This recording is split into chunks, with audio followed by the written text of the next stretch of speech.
hahimbazwe kandi ashimwe umwami. Nari kuguma nicaye amasaha, hanyuma nkaguma ninjira mu butumwa ndaba mu ijambo ry'umwami, kuko ibyiyumviro by'Imana ni iby'igiciro. Kandi umunyezaburi hari ahantu avuga ngo iyo batwoshatse kubiharura byose ngo ni byinshi cyane, ariko ni iby'igitangaza. Ku ruhande rwanje, umugoroba w'ejo waranyinjemwo nk'uko byabaye mu gatondo. Icyankoze ko mu gatondo ni uko muri Tabernamu yavuze ngo umwana wese w'Imana ngo yabyawe mu buryo bw'impwemu, abyagwa mu kigega cy'Imana, abyagwa mu nzu mu kigega cy'ingano z'Imana, kugira ngo agire umugabane mu byo kurya by'umwami, nk'uko Yesu umwana w'Imana hariya i Betelehemu. Ijambo Betelehemu ubwaryo risigurwa ngo ni inzu y'umukate y'umutsima. Uko niko twabyawe turi abana b'Imana, twavutse ubwa kabiri, ducitse abana b'Imana, tukaba dushobora kugabura, kurya ibyiza bihimbaye iby'Imana yacu, tukarya ibyiza bitemba nk'amazi. Mwiyumvire uko bigenda mu mvugo iyo twasanzemo harimo ikigo cy'Imana muri kino gihe. Umusanzu uyu munsi ni umunsi uhambaye kuri twebwe ku bintu byinshi. Uyu munsi mu masaha make aza kuba ari amasaha 7 akwiye neza, aho Mwene Tabernamu yava mu bihe akaja mu bihe bidashira. Ni umunsi aho twibuka, aho je nibuka cyane cyane ubuntu bwinshi ubwo Imana yampaye. Ni umunsi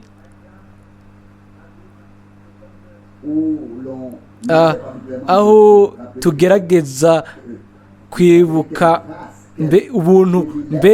mbega amahirwe ayo twahawe kuba twumva, twarumvise, tukabona kandi tukakira ibyo Imana yari yageneye abantu bayo. Turashobora kuvuga ngo imbere y'uko mbere n'umukozi wayo asubira inyuma atahanwa, twabonye ubufatanye n'igikorwa cy'Imana.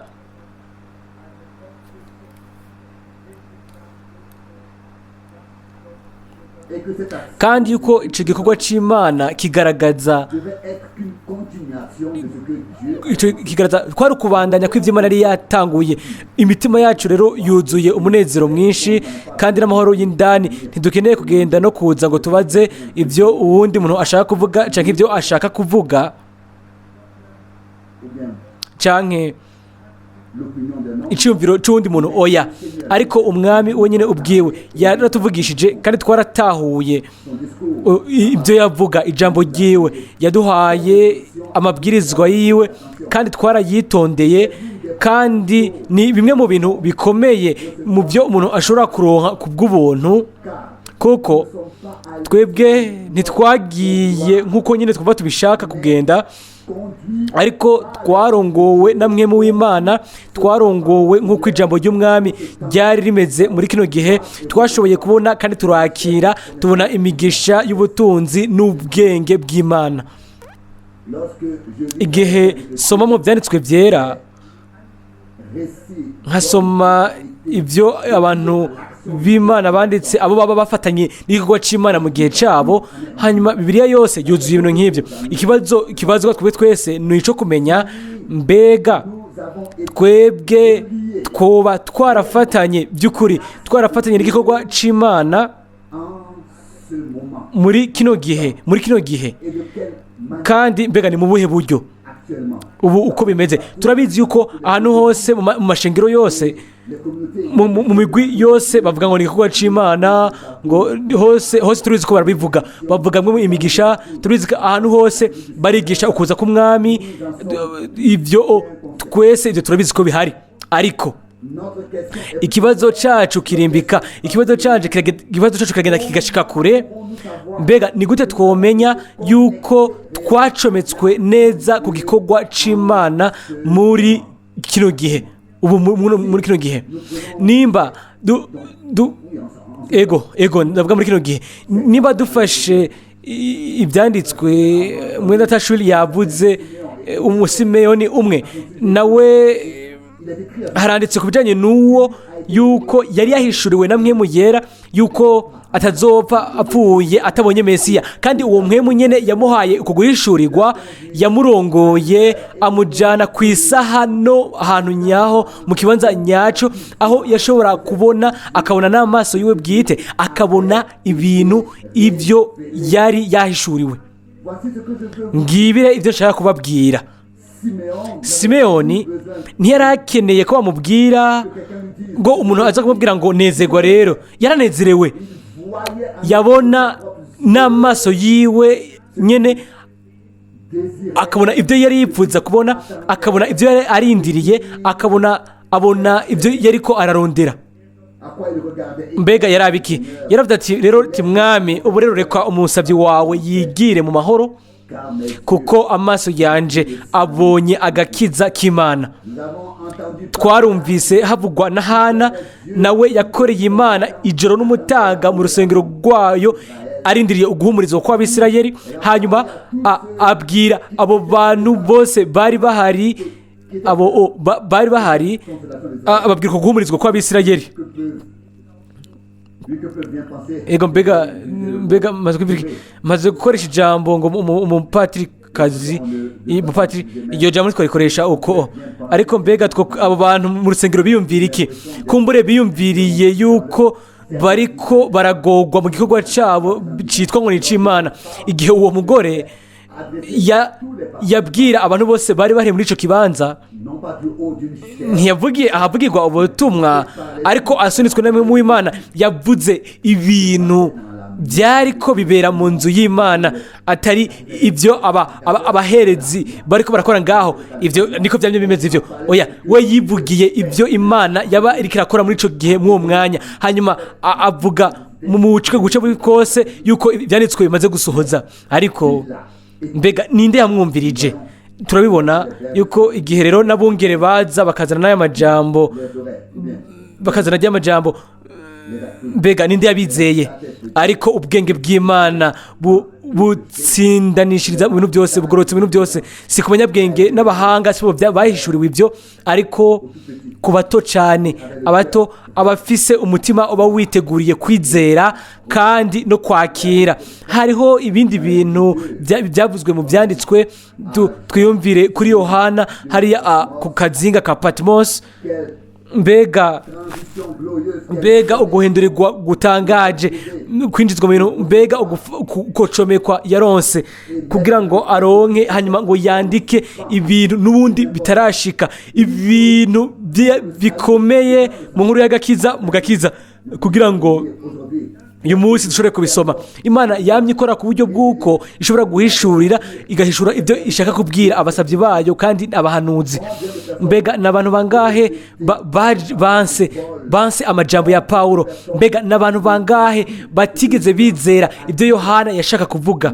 Ariko habayeho rero n'abantu abagumije amajambo y'ubuhanuzi y'igitabo, bayagumiza mu mutima mwiza kandi umutima ukogwako, kandi baritondeye cyane, bagaba ku bintu byanditsemwo. Hanyuma n'uyu munsi baracabikora, abo baragaba. Ntibyahawe abantu bose, ariko abatoranijwe n'Imana. Iryo ni jambo iryo dukunda kumva, ariko abandi ntibakunda kuryumviriza, kuko baca bongera ko yuko ngo Imana rero ngaho ngo ntigororotse, ngo nimba ngitoreye ngo bamwe ngo hanyuma ntitore abandi. Oya, nta kintu kimwe gishobora guhindura ku kugoroka kw'Imana. Haranditswe ngo benshi barahamagawe, ariko bake nibo batoranijwe, kandi ngo nta muntu n'umwe yogira icyo abihindura ko. Ikintu nyamukuru ni uko twebwe dutahura yuko nimba Imana yatugiriye ubuntu bwo kwakira ijambo ryayo ryahishuwe muri bino bihe vya nyuma, ikaba yaradufatanije n'igikorwa cyayo, tukavuga ego ku byo ibiriko irakora, kuko we ni igitandara kandi igikorwa cyayo cyose kiratunganye. harahiriwe kandi harahezagiwe umuntu atayishavurira. Dusanga iyo jambo ngo arahiriwe canke umuhigwe, arahiriwe canke arahezagiwe canke mu vyesho Yohana 1 no mu vyesho Yohana 22 no Mateo 5. Hano muri tuje muri mu vyesho Yohana 1:3 haranditse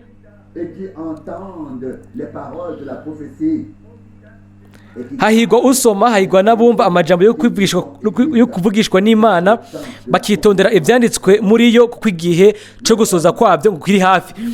Abantu basoma iri jambo, abantu bumva amajambo y'ubuhanuzi, amajambo yo mu gitabo, hanyuma bakagumya ibintu byanditseyo, abo barahezagirwa kandi harahiriwe. Ubu rero ndababaza ikibazo, mbega Imana yahishuye iki muri kino gihe?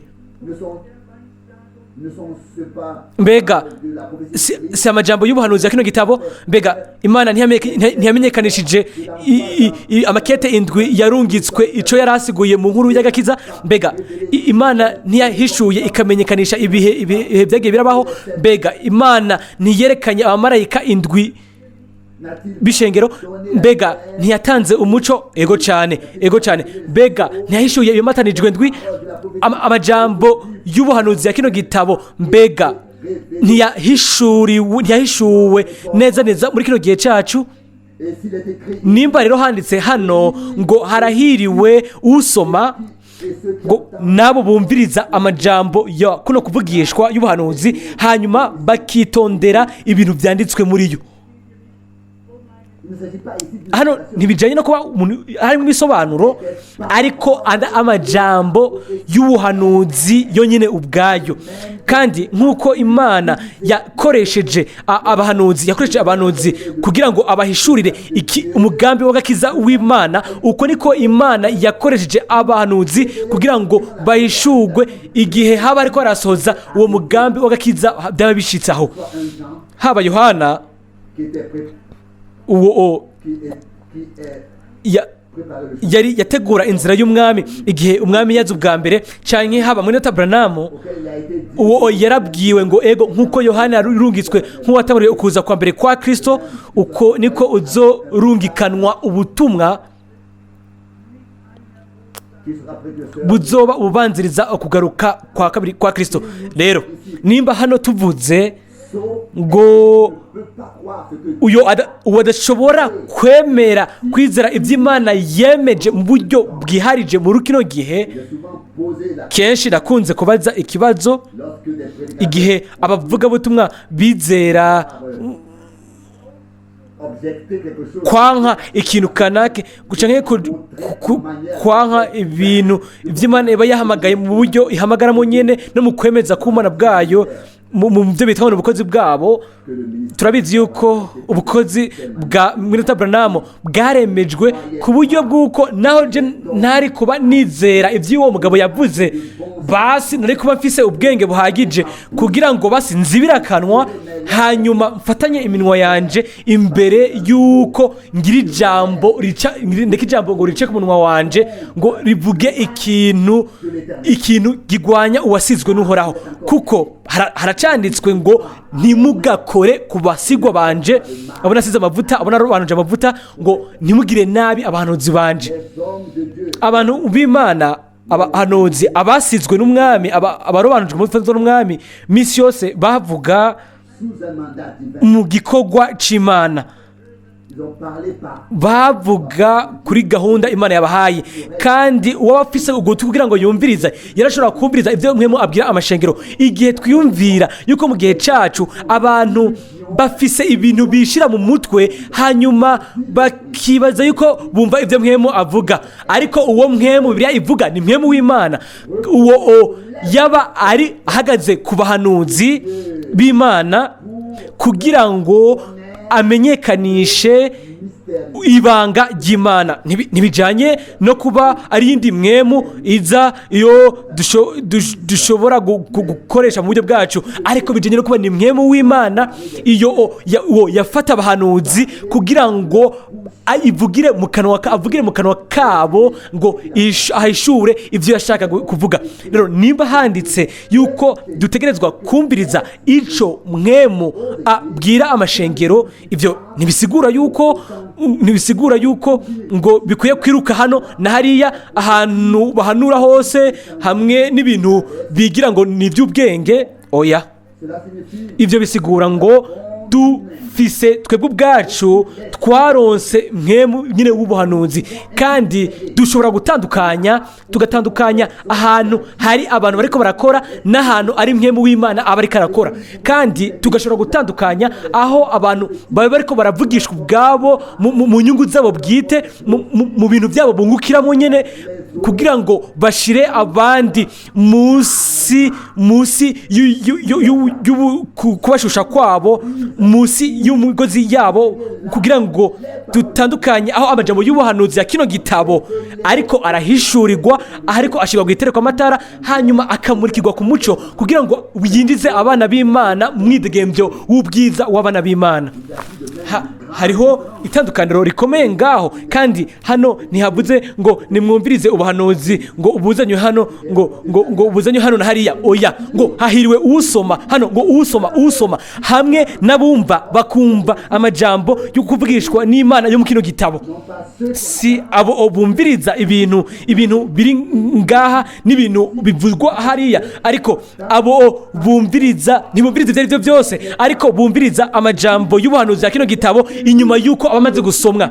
Kandi abantu batumvirije ivyo aya majambo y'ubuhanuzi wa kino gitabo, abo mbere ntibanashobora na gatonyi ntibashoboye nabo nyine kuzana ubuhanuzi nyabwo butanzwe n'Imana, kuko ubwabo ntibaronse ubwabo mwemu w'Imana ari wo mwemu w'ubuhanuzi.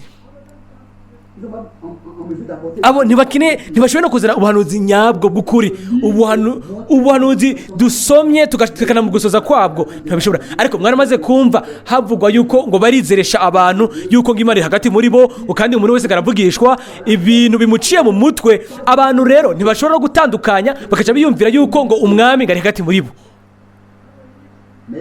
Ariko haranditswe hano ngo hahigwa canke ngo hahezagiwe usoma, hahigwa n'abumva amajambo y'uko kuvugishwa n'Imana yo muri kino gitabo, ngo hanyuma bakitondera ibintu byanditsemo. Abo bantu bameze nk'uko abo baramaze guhezagirwa, abo baramaze kuba abanyamahigwe. Mu butumwa bwiza bwa Yohana cyane nashaka guca muri Mateyo 5 ku butumwa bw'umwami ku musozi. Hano hari amajambo avuga afise ico akomeye ko cyane, nashaka kubisoma mu busobanuzi bwa Riteri, mu busobanuzi bwa Bibiliya Martin Luther, ngo harahigwa abakene mu mitima, kuko abo mu buryo bw'imihemu arabakene, ngo kubw'ubwami bw'Imana ari ubwabo. Turabizi neza ico ivyanditswe biriko biravuga neza ku bijanye n'igihe c'Lawodikiya, ngo muvuga ngo turabatunzi, ngo nta kintu na kimwe dukeneye. Umwami akaca avuga ngo wewe nyene ubivuga uri umugogwe, ntubona wambaye ubusa. Ariko hano havugwa ngo hahigwa aboro mu mitima, kubera yuko umuntu amenye yuko ari umworo mu buryo bw'imihemu, ari umukene, uwo abahagaze neza kugira ngo yemere ubutunzi bwo guhishurirwa kw'Imana ishobora byose mu kugomba kw'Imana. Umuntu ubwiwe yibwira ngo ndi umutunzi, ngo byose ngo ndabifise, uwo muntu araza akamanura ibiganza, hanyuma abone yishimagiza atashatse no kuraba ivy'Imana ishaka kumuha. Nico gituma umwami Yesu aravuga ngo hahigwa, kandi ngo hahigwa n'abahigwe abo mu mitima yabo ari aboro mu buryo bw'impwemu. Bene n'abashiki banje, twese twamenye yuko ibintu byinshi twari tubibuze mu buryo bw'impwemu, kandi ko twari tubuze ibintu byinshi mu buryo bw'impwemu. Tubyimviye ko neza, twabonye yuko mu buryo bw'impwemu twari abakene. Aho rero mu gihe twari ko twiyumvira ko turi abatunzi, na cyane cyane abo bantu bose baja mu migwi y'ivugabutumwa yuzuye, ingesi nyine twaguma twibaza ngo turi abantu b'imwemu, ngo abantu batunze mu buryo bw'imwemu, ngo turi abantu ngo bari imbere cyane, ngo kuba ngo dufise byinshi. Hanyuma inyuma yo kumva uguhishurirwa k'ukuri kw'ijambo ry'Imana, ibintu byose byakorotse ku maso byacu nk'ibihuruguti. Hanyuma ibintu byose twaguma tubona nk'aho umenga ni ubutunzi, twabibonye turabona ati ntibwari ubutunzi bw'Imana, byari ibintu twigishijwe, ego nyine ari byinshi, ariko ntibyari ibyo twari dukeneye, kandi yuko Imana si ibyo Imana yari yaduteguriye. Hanyuma twebwe twagize tubona byihuse ko mu buryo bw'impwemu turabakene, ariko ubu rero umwami yari yiteguriye gushyira imeza imbere y'abansi bacu. Ntitugikeneye guhangayika ku bijyanye n'urwanko guhera ku ntango. Uhoraho Imana yari yaravuze ngo nzoshira urwanko hagati y'urubyaro rwawe n'urubyaro rwiwe, kandi urwo rwanko ruzoguma ruriho igihe cyose abantu bazoba bari ngaha ku isi. Ariko ubwoko bw'Imana butandukanywa n'abandi bose, bashyirwa ku ruhande. Hariho urwanko ngo hahigwa hano ngo habigwa aboro mu mitima yabo, kuko ubwami bwo mu ijuru ari ubwabo. Twese twagize umwimenyerezo, mbese uko bimeze mu buryo bw'imwemu twari abakene, kandi mbega twaronse iki? Twaronse ubwami bw'Imana hamwe n'ubutunzi bwose bw'ubuntu bw'Imana yacu, hamwe no guhishurirwa kose, guhishurirwa ibintu byose byari binyegejwe, ibintu byamuritswe ku muco n'Imana muri kino gihe. Ngo hahigwa aboro mu mitima, kuko ubwami bwo mu ijuru ari ubwabo. Twese kandi twaratahuye yuko ari biri imbere muri twebwe, yuko ubwami bw'Imana ntibuza mu bintu bigaragara inyuma, mu bintu ngo bize bikange gusa iby'inyuma gusa. Twatahuye yuko biri imbere muri twebwe, bijyanye no kuba ni iby'Imana yakoze mu mitima yacu ku bw'ubuntu. Kristo muri twebwe, icizigiro cy'ubwiza, muri uyo harimo ubutunzi bwose bunyegeje bw'ubwenge n'ubumenyi bw'Imana. Hanyuma haca handikwa ku murongo wa 4 ngo hahigwa abatunuye mu mitima, ko rero bazokwirugwa. Mbega ku bijyanye no gutunura n'ibiki? Turabizi yuko igihe umuntu aba agandariye ikintu, ababariye ikintu, ego ariko arababazwa, nuko haba hari ikintu cyabaye, hanyuma ukaba ubabaye, ukaba wumva ubabaye rwose, hanyuma ukabona biciye guhishurirwa kw'ijambo, ukabona ibibi hamwe n'imibabaro ishengero ry'Imana nzima ryatewe, baritwaye ibyari bigororotse bakarinyuranisha n'ibintu by'abantu biva ku bantu.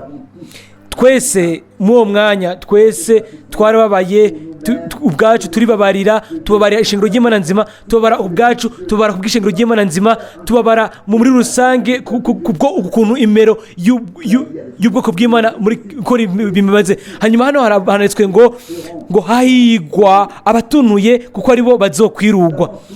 Twarababajwe, tubabazwa ku bwacu kubera turibabara, ariko twarahumurijwe. Ntitwagize guhumurizwa kw'abantu, ariko twahumurijwe na Mpwemu Yera. Uyo yasesanguye ahishura ubwina bwimbitse bw'ubumana. Ntitwatwaye gusa, ariko twanihanganiye iyindi mibabaro myinshi. Twabaye mu mibabaro y'abandi bantu, twaratahuwe nabi, ego mbere bavuze ibintu byose bishoboka kuri twebwe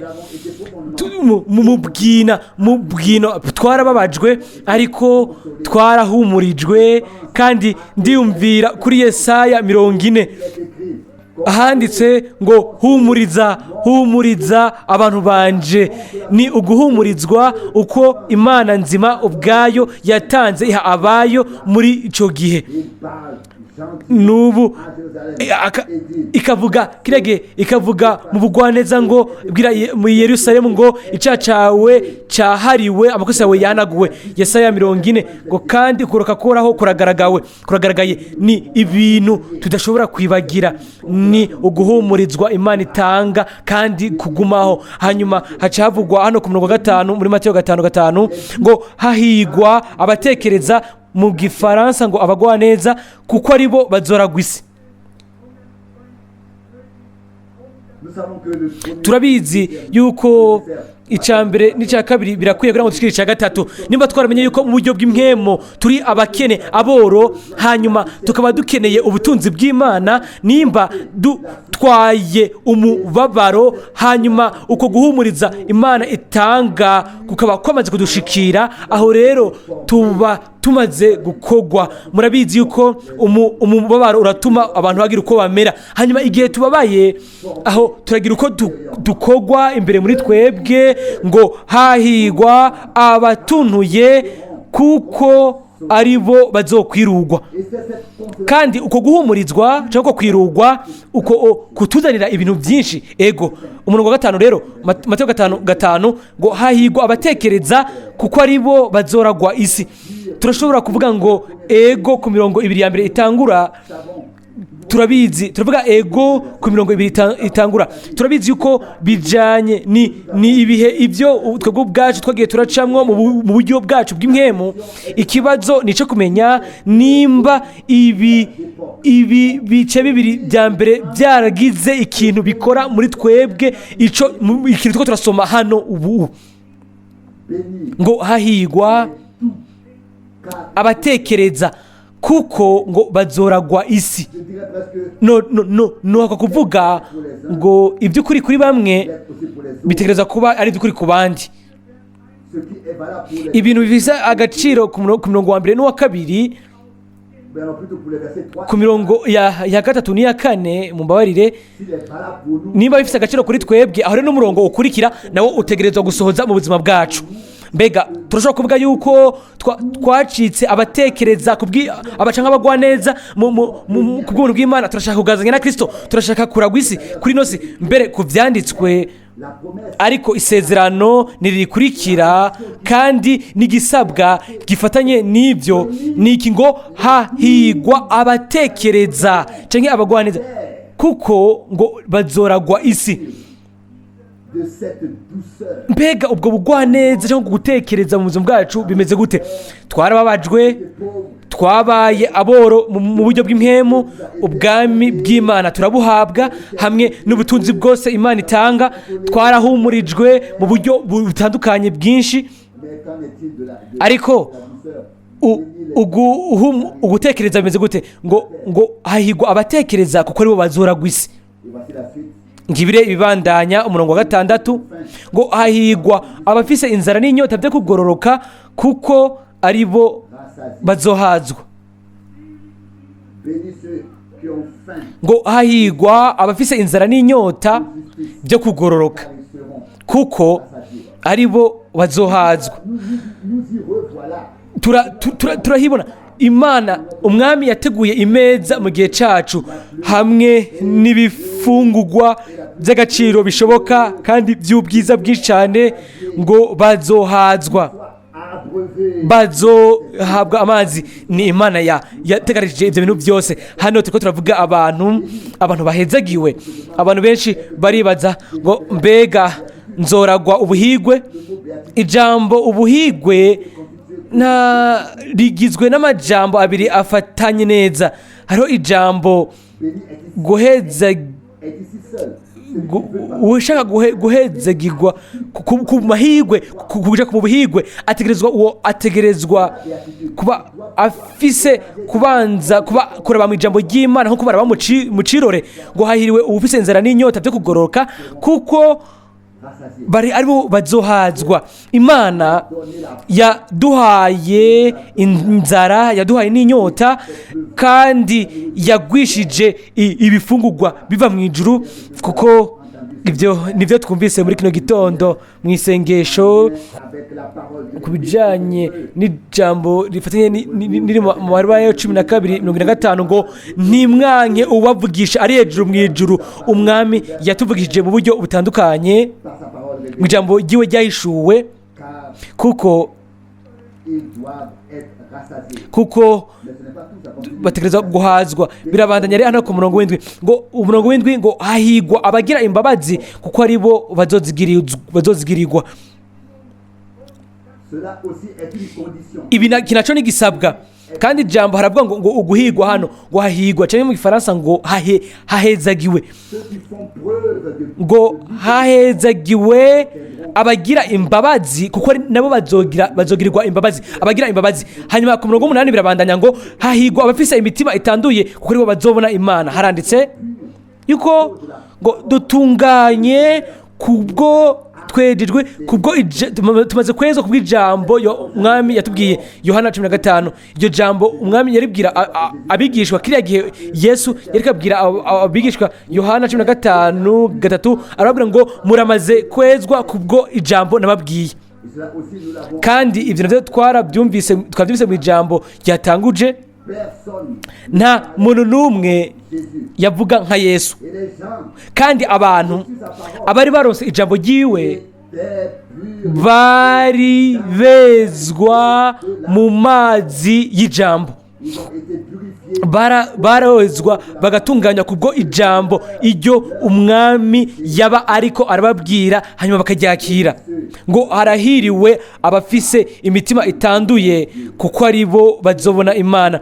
Hanyuma bicaye ibandanya bakavugwa ngo ku murongo w'icenda ngo hahigwa ababanguranya, ngo hahigwa abarondera amahoro mu Gifaransa kuko aribo bazokwitwa abana b'Imana. Ngo mbega ngo abanyamahoro, hahigwa abanyamahoro. Hano ijambo havugwa mu gitabo avuga ngo abakurikirana amahoro kuko ngabo bazokwitwa abana b'Imana, abanyamahoro, abantu ubwabo buzuye amahoro y'Imana, hanyuma bagashobora kubanza bakurikirana ayo mahoro gusa. Abantu bahunga gutumvikana kutumvikana nk'uko bahunga ikiza imbere mu mitima yabo, baba bafise kugumya amahoro y'Imana biciye ku mugozi w'urukundo nk'uko byanditswe hano ngo kukumya amahoro n'umugozi mu rukozi w'urukundo. Hano ku murongo w'icenda ngo hahigwa ababanguranya, Kirundi babesiguye ukuntu ngo hahigwa abanyamahoro kuko aribo bazokwitwa abana b'Imana. Umurongo w'icumi hahigwa abahamwa bahogwa ukugororoka kuko ubwami bwo mu ijuru ari ubwabo. Ibyo bintu byose bitegerezwa kugaragara mu buzima bwacu, kandi bitegerezwa kugaragara ku bw'ubuntu bw'Imana yacu. Ntidushobora gusoma gusa igitabo ca nyuma ca Bibiliya ahanditse hari misose ngo harahiriwe cyangwa ngo harahiriwe cyangwa ngo arahezagiwe, ariko nivize no gusoma hano ijambo guhigwa cyangwa guhezagirwa ngo hahigwa aboro mu mitima, hahigwa abagwaneza, hahigwa abafite inzara n'inyota, hahigwa abagira imbabazi, hahezagirwa abafite umutima utunganye, hahirwa abanyamahoro, hahigwa abarondera ukugororoka. Hanyuma mugore aheza akavuga ku murongo wa 11 ngo namwe muzoba muhiriwe aho bazobatuka bakabahama bakabaremenaniriza ibibi byose babampoye, ngo igihe munezerwe muhimbagwe kuko impera zanyu ari nyinshi mu ijuru. Uyu murongo wa 11 ni wasubiyemwo ngo namwe muzoba muhiriwe aho abantu bazobatuka babahama mwebwe. Ntibazobatuka kubera twebwe ntibazobatuka kubera twebwe, babatuka kubera ijambo ry'Imana hamwe n'igishinga ca Yesu Kristo. Nico gituma tubwirwa ko duhiriwe ako n'akanwa kera k'umwami kabivuga ubwako ngo muzoba muhiriwe igihe abantu bazobatuka bakabahama ku bwa jewe, ngo bakabaremenaniriza, ngo bakabavuga ko ibintu byose bibi byanyu babesha babampoye. Hanyuma ibyo byose kugira ngo abiraheze umwami aca avuga ngo munezerwe, umurongo wa 12, ngo hanyuma muhimbagwe, mu gifaransa ngo musubirane intege, ngo kuko impera zanyu ari nyinshi mu ijuru. Mbega ibisi by'igitangaza, ngo munezerwe, ngo musubirane intege, mu gifaransa ngo muhimbagwe kuko impera zanyu ari nyinshi mu ijuru. Mu yandi majambo ngo mu buryo bwagutse muzoherwa, muzohabwa impera, ngo muzoronka impera mu ijuru, si hano ku isi ariko no mu ijuru. Rimwe na rimwe twakunze yuko umwami afata ingingo biciye ku muco uri mu natumimu, hanyuma akatwemeza hano mu buryo kanaka imbere y'abantu. Haranditswe hano ngo munezerwe, mugire umunezero, ngo musubirane intege, muhimbagwe kuko impera zanyu ari nyinshi mu ijuru. Impera iteguriwe twebwe twese hariya mu bwiza. Nitwashishikara tukihangana tukajana iyi nzira iciye bugufi hamwe na Yesu, isuzuguritse hamwe na Yesu, ico byo dutwara cose turiteguriye kwikorera byose dufashijwe n'Imana. Nta kundi kuntu twobigenza, nta kundi, ntidushobora gusubira inyuma. Nogakunze kuvuga ngo ntidushaka no guraba hirya no hino yacu, twebwe dufise kurarambika imitwe yacu gusa. Mwene data Vigrats yavuze ngo sincitwararitse ku bihuhusi by'uburyo n'ibubamfu gusa ndaba umuyaga uva hejuru, kuko haranditse kuko ku munsi wa Pentekote ngo habaye ugwamo akaruru, ngo kameze nk'ako igihuhusi cyari kimanutse, si ku rusengero rw'i Yerusalemu ariko byari bivuye mu bwiza bw'ijuru.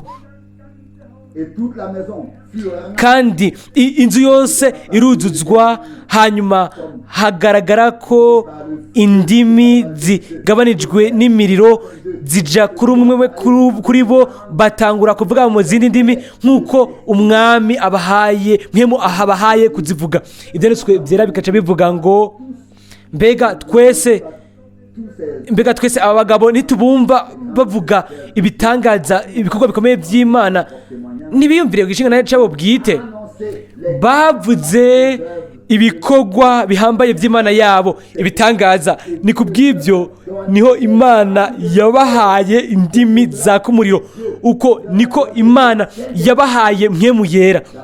Ubwa mbere kugira ngo bamenye ico Imana yari yabahaye, hanyuma babone gutangaza ibikorwa bihambaye by'Imana yabo. Ni ikihe kintu cyari kuba ari ciza kubona ibintu nk'ibyo ngaha, aho mwemu w'Imana aruhukira kuri umwe wese kuri twebwe.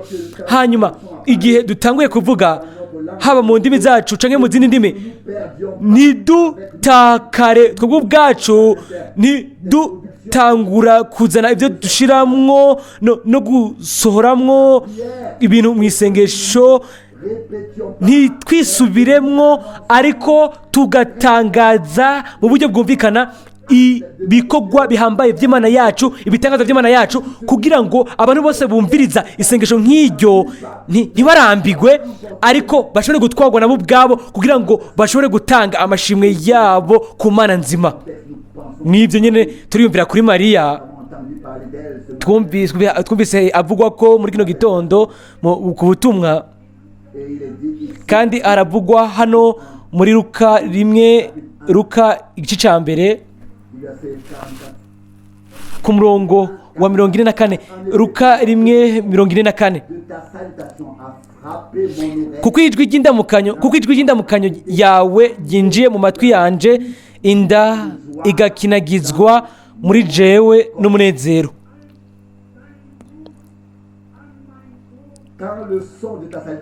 ngo igihe ijwi ry'indamukanyo ryawe ryinjiye mu matwi yanje, umwana wanje ngo yaginagijwe n'umunezero mu mubiri wanje.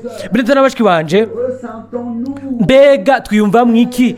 Mbega ni ikihe kiri muri twebwe umunezero igihe tubona ubuhanuzi bwose busohoza imbere y'amaso yacu, igihe tubona ubwizigirwa bw'Imana yacu buriko bugirwa bushasha mu buryo budahera?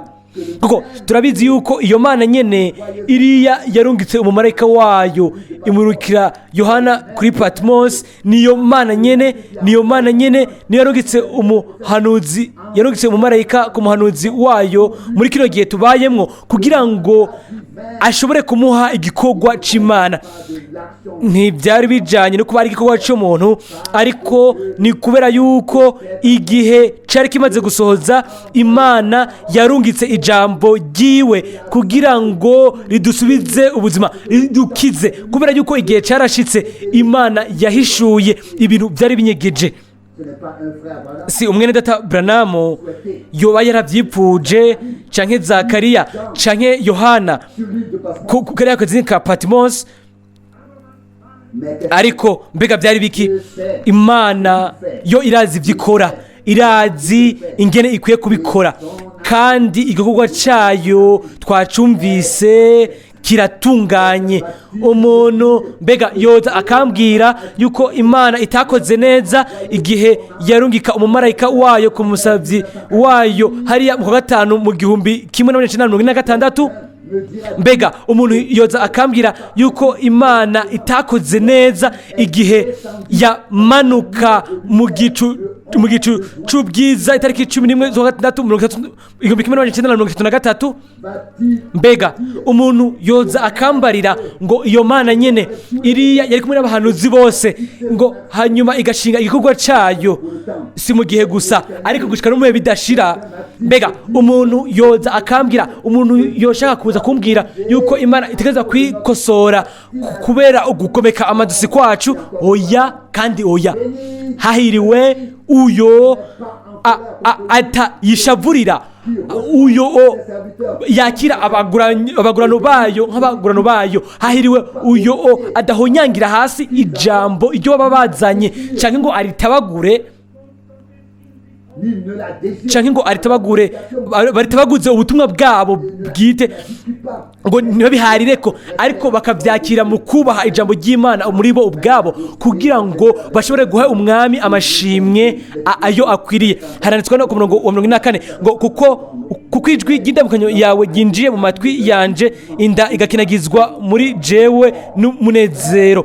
Bene data n'abashiki banje bakundwa, ijambo ryashiwe n'Imana hari ikintu ryashize bitangura kunyeganyeza mu mitima yacu. Byari bimeze nk'indamukanyo yahera h'Imana ubwayo, yari inyishu Imana iduhaye ku bwoko bw'Imana muri kino gihe. Kandi umuntu wese yabyawe n'Imana yabonye ikintu kiri kiranyiganyiga muri we. Haleluya!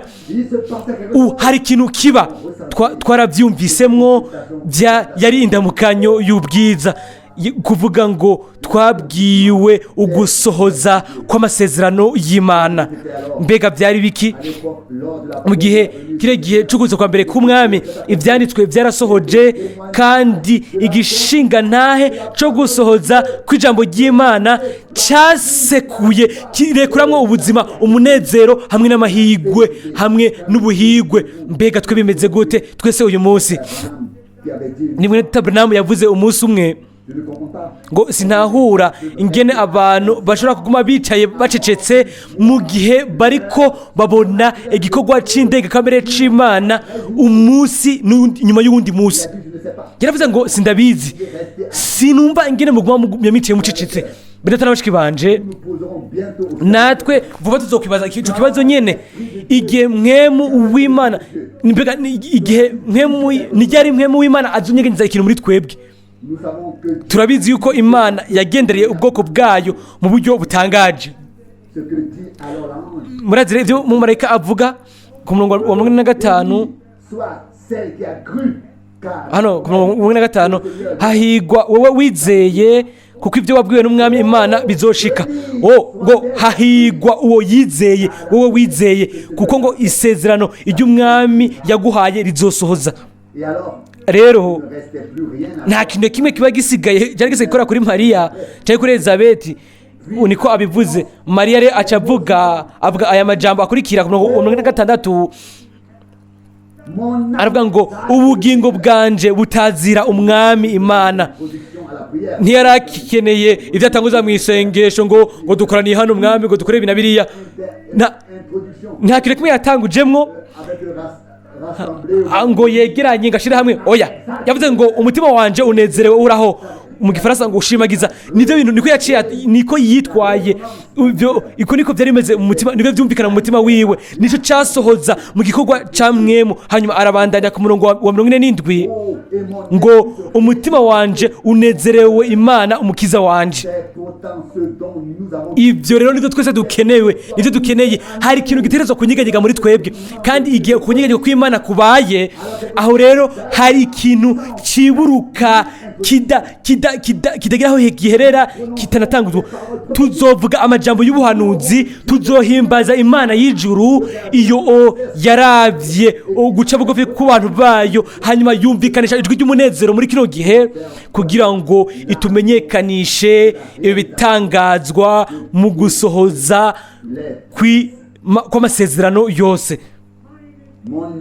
Ngo mutima wanje ninahaza umwami, ngo umutima wanje unezerewe Imana umukiza wanje. Murongo wa 47 ni ikintu cy'igitangaza. Ku murongo wa 47 n'abantu baronse isezerano ry'Imana mu gihe cyabo bari abantu ubwabo bari bacometswe ku gikorwa gitumbereye c'Imana mu gihe cyabo. Hari ikintu cyanyiganyiga muri bo. Haleluya. Murabizi ico dushaka kuvuga, harimo ubuzima muri bo. Ubwa mbere nta kintu kimwe cyanditse ko, ariko guhera mu mwanya ubuzima bwaraje, hari ikintu cyanyiganyize c'umunezero. Hanyuma haca haza ugusenga ngo mutima wanje, umurongo wa 47, mutima wanje ngo ninahaza Imana umukiza wanje, ngo kuko yabonye ubufafara bw'umugurano wayo. Abakuki 3:18, Samweli wa mbere 11, ngo raba urunganwe rwose ko ruzorukurikiranwa, ruzombwira ko ngo ndumuhigwe. Tukomeze ngo hahigwe. Hanyuma umuntu hano avuze ngo kandi uhereye none abibihe byose bazonyita umuhigwa. Kubera iki? Hari inyinshi umurongo wa 19, kuko iyo ubushobozi inkoreye ibikomeye, ngo ikoze muri jewe ibikomeye. Haleluya. Ico ni ikintu ciza kandi gitangaje. Imana nimba tuvyatura ngo yabonye ubufafara bw'ubwoko bwiwe, hanyuma turatura ngo we iyo y'ubushobozi yakoze muri twebwe ibihambaye, nk'uko bihuje n'isezerano ryayo muri kino gihe, kandi yuko ababyifuza, ndavuga yuko twobinezererwa kandi turabinezererwa kuko turabizi ibyo Imana yakoze muri twebwe. Turazi igihe icyo twe twicayemo mu mwijima, kandi turashobora kubona yuko igihe Imana yadusohorayo hari umuco waje, kandi mu muco wayo tubonamwo umuco.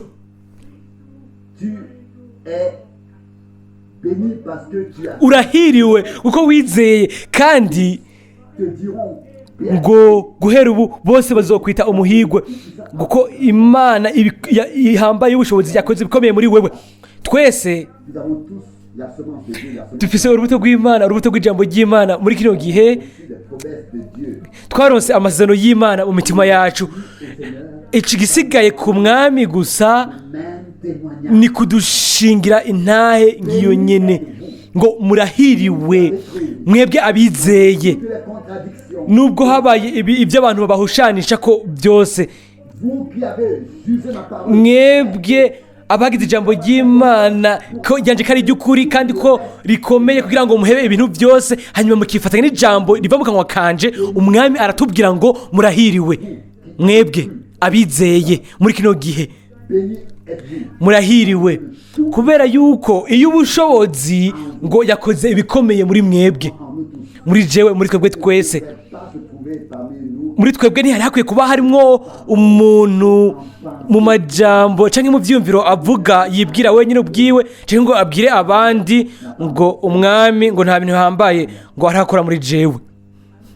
une telle personne. umuntu nk'uyo Ne pouvait pas se trouver parmi nous. ntihari hakwiye kuba ari hagati muri twebwe. Et s'il y a ici aujourd'hui quelqu'un uyu munsi nimba hariho umuntu encore agikekeranya yuko imana yakoze ibintu bihambaye muri we kandi kuri we, je suggère reka nsabe yuko twese reka tujye mu isengesho tubikomeye ko kugira ngo n'umuntu wa nyuma muri twebwe akogwe kuri igikorwa cy'imana, hanyuma uguhishurirwa kwa Yesu Kristo bimucikire iby'igiciro gusumba ibindi bintu byose muri ino si, et que nous puissions recevoir dushobore kwakira ibyo twitegereje mu ijambo ry'Imana ku bw'ubuntu bw'umwami wacu.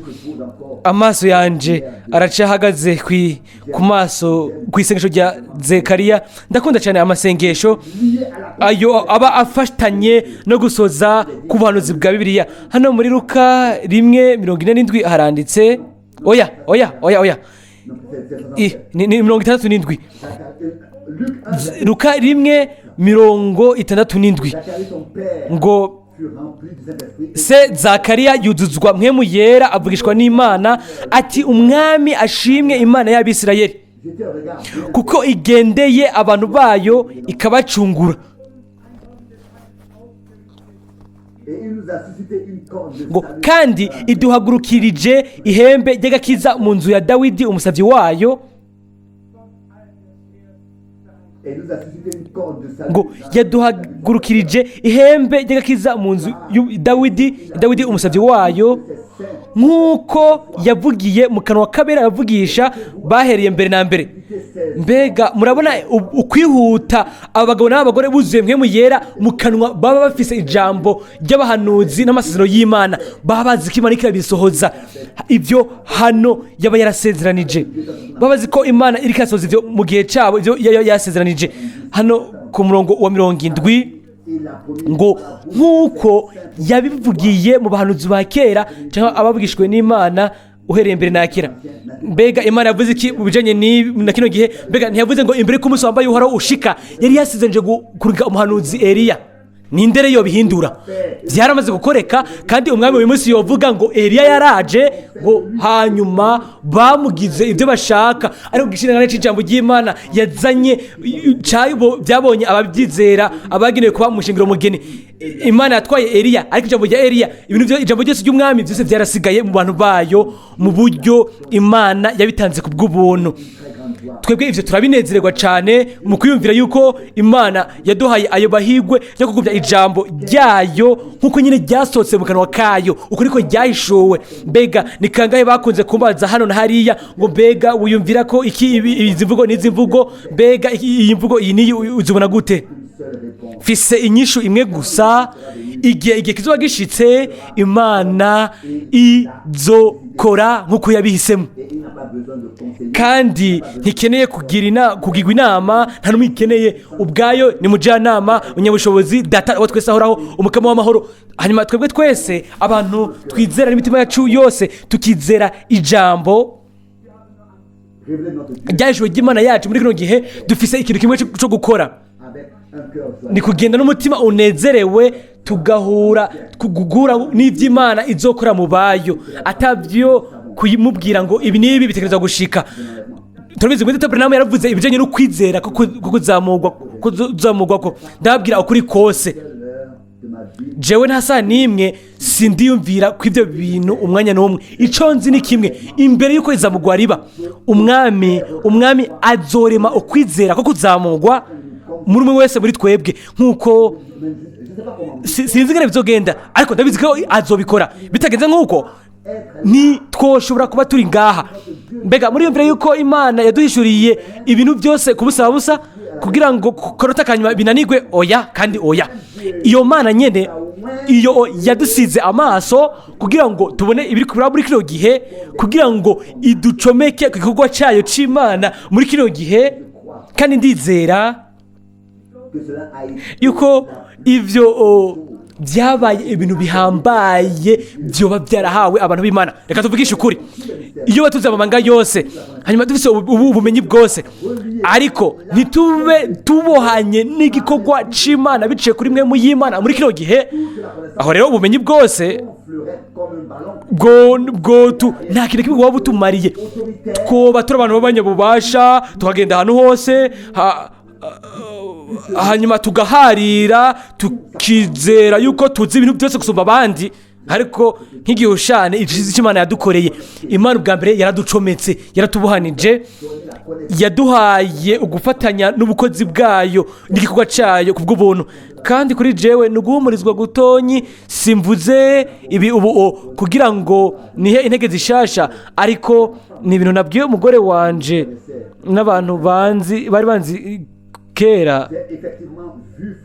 Narabonye Mwene Data Branham itariki 24 mu 35 igihe yataha mu rugo, yataha muhira, igihe ajya mu bwiza mu bicu by'ijuru. Sinzi nimba ibyo nabivuze ahantu nyene hari abantu mu gatondo mu 35 kumbure n'ikintu cya mbere nabwiye umugore wanje itariki 24 z'ukwa 12 25. Mbega hari wundi nubona bwiye hano sinzi. Ndabonye ibiganza bikenya biri ngaho, si nari nzi icyo bisiguye. Kiriya gihe hari itariki 5 z'ukwa mbere niho namenya amakuru ku Mwene Data umwe ambwira yuko Mwene Data Branham yari yapfuye. Kandi igihe nabona Mwene Data Branham hariya mu bicu by'ijuru, ibyo bicu byari byasa nkaho umenga ijuru ryari rimeze nk'iryijimye, ibicu byari byinjiranyemo, bimwe byari bigaragara neza, ibindi byari byijimye. Igihe nabona Mwene Data Branham ari hariya ku gicu, naravuze ngo Mwene Data Branham, we nturi umwana w'umuntu, nturi umwana w'umuntu, mbega uri gukora iki hariya mu bicu? Umwana w'umuntu ariko afatira kuri Yesu Kristo. Je nta kintu kimwe nari nzi, ariko igihe niyumvira yuko icyo niyumvira Imana yatanze ubufatanye ku bwoko bwayo muri icyo gihe, nta kindi kintu gisigaye kiretse kuba umwizigwa ku Mana n'ubuntu bwayo. ntitugire ikintu kimwe dusobanura, ikintu kimwe gusa ni ukurindira icyo Imana Umwami azokora. Twategerezwa kubwira abakiri hanze yuko twe turi ngaha turindiriye cyane, ntituzi ibyo Imana izokora, ntituzi igihe izobikorera, ariko uko kurindira bitegerezwa guma, uko kwitega bitegerezwa guma bigwira ku bw'ubuntu bw'Imana gushikaho ibyo bintu bizoba. Ibyo rero igihe bizoba muzobimenya, ntituzi igihe gisigaye, ntituzi igihe Umwami azogarukira. Je ntiyamaye ibwirizwa ryo guharura igihe ibihe bizoba biheze. Mwene Data Branham hari mu butumwa yavuzemo hano mu gatondo, aravuga ngo abantu bamwe ngo bategerezwa ngo gutunganya neza isaha y'Imana, ngo iminsi yose bashaka kuba bayikorako. Nta muntu n'umwe, ntagire umuntu n'umwe abihangayika ko isaha y'Imana itunganije neza kuri buri musegonda, kandi ibintu byose biziganywa neza mu biganza by'Imana yacu. Kandi azoheraheza igikorwa ciwe, azorema ukwizera ko kuzamurwa, azokongeramwo abakwiye kubigamwo umugabane, hanyuma hazoba ikoraniro ry'umunsi mukuru n'Imana yacu, azoba ugukorana n'Imana yacu. Twebwe turi abahezagiwe, abahiriwe, kuko twaronse ubufatanye ku masezerano y'Imana no igikorwa c'Imana muri kino gihe. Ibyo nivyo Imana iduha bikomeye. Hariho itandukano rikomeye hamwe n'abantu bavanga bakaja hariya n'ahandi bakavuga ngo ndafise ubugingo budashira, hanyuma bakaramura izuru kugira ngo imvura ibagwe ko, bakaba batazi ikintu kimwe ku gikorwa n'umugisha w'Imana. kuko hariho abantu bafise guca bugufi kose baciye bugufi cyane, abo bakaba bari muri abo bavuga ngo twebwe turabakene mu mwemu, nta kintu na kimwe dufise cyo kwerekana. Hanyuma mu mwanya nyene bakaca bicara ku meza, bakicara ku meza yuzuye y'Imana, bakajya mu buryo bw'uko imitima yabo yumva neza, kuko niko byamye bimeze igihe muri Taviscave yavuze ngo mumbabarire kuba mvuze ibi, igihe yavuga mbere kubw'ibyo, igihe yavuga yuko hari ikintu yumvisemwo muri mu mushishito wiwe mu njya ziheruka za Noel, mbega ni umushishito kumbure siwe abafise ibyo kumbure n'uyundi, hari icyumviro mfise, turi ku meza nziza n'Imana yacu kandi nta mushishito n'umwe umererwa nabi, byose bitonze neza, bimeze neza. Hanyuma ikirenze ko tuzohonja ku byo uko duhonza ku byo kurya by'Imana, niko apeti yacu igwira. Tuguma tuvuga ngo mbega amakoraniro atangura ryari, tuguma turaba ku isaha, turi abantu turaba isaha imbere y'amakoraniro, no mu makoraniro hariho abantu benshi baguma baraba ku isaha, bakaraba ngo mbega iza ikoraniro riherera gihehe. Ibyo twari tubyitwararitse, dushaka guhezagirwa n'Imana y'Imana ishoboye byose. Hahimbazwe izina ry'Imana yacu, amen.